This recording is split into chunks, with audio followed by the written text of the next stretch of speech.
Number 7, 1967 Chevrolet Camaro Cherokee.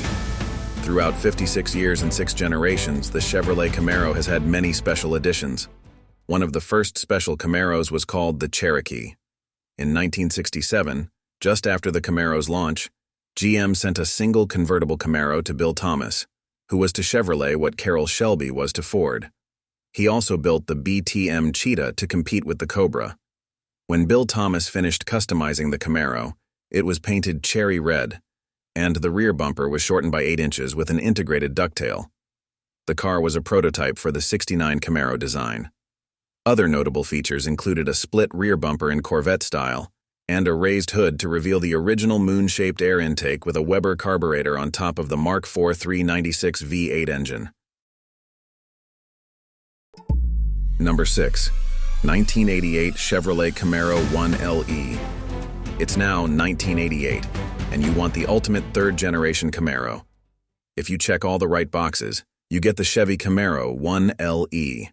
We recognize these IROC-era cars for daring to be different.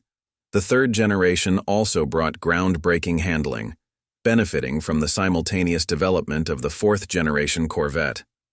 The best car in this lineup was the track-ready Camaro Z28 1LE, available from 1988 to 1992. Available with either a 305 cubic inch or 350 cubic inch V8, it also featured stiffer shock absorbers, a baffled fuel tank, an oil cooler, and an aluminum driveshaft.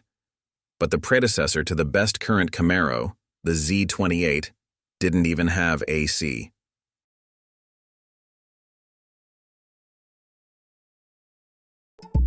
Number 5. 1970 Chevrolet Camaro Z28. At the peak of its power, General Motors invested millions into this ambitious version. Mitchell styled the unadorned body in a manner reminiscent of his favorite Italian sports cars, steering away from the flashy designs of competitors. This made the car feel more refined, with a comfortable driving position and agile handling.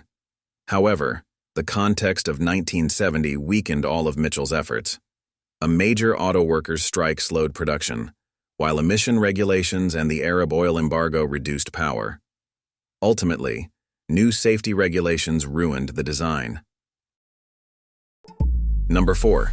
1969 Camaro ZL-1. The weirdest Camaro and for a long time the rarest and most powerful.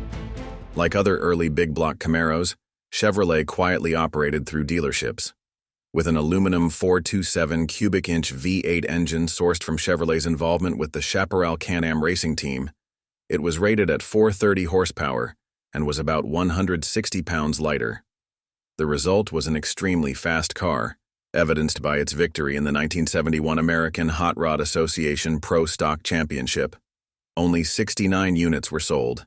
Few were willing to spend over $4,000 for an engine option on a car priced at $2,727. Number 3. 1968 Camaro Z/28. A perfect example of how racing can benefit a car and its manufacturer. When GM executives wouldn't let Chevrolet form a Trans Am racing team, enthusiasts in the company hired Roger Penske. Penske's talented engineers, including driver Mark Donohue, managed to transform the Camaro from a low-performance car in 1967 into a Trans Am championship-winning race car in 1968 and 1969.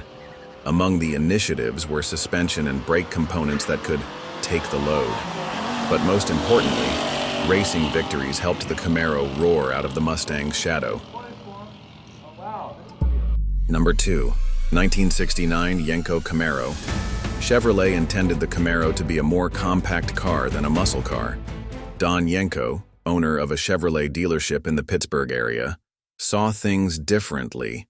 He ignored GM's policy of limiting engine displacement to 400 cubic inches in smaller cars by fitting a 427 cubic inch V8 engine into a number of Camaros.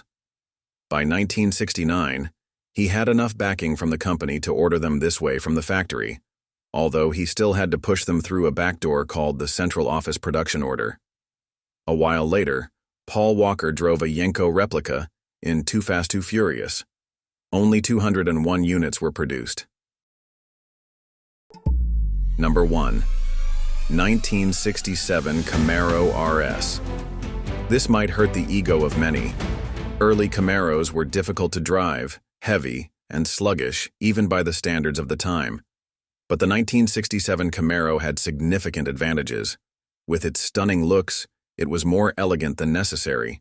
Its design lines stemmed from a mini Riviera concept, and this was very evident. This is especially notable because Ford's Mustang, after its sensational debut in 1964, had become fat and cheap-looking. Another strength was the availability of 81 factory options, along with 41 dealer accessories, ensuring that there was a Camaro for almost everyone. Which car impresses you the most? Leave a comment so we can discuss it together. And now don't forget to like, share, and subscribe so you won't miss the next video.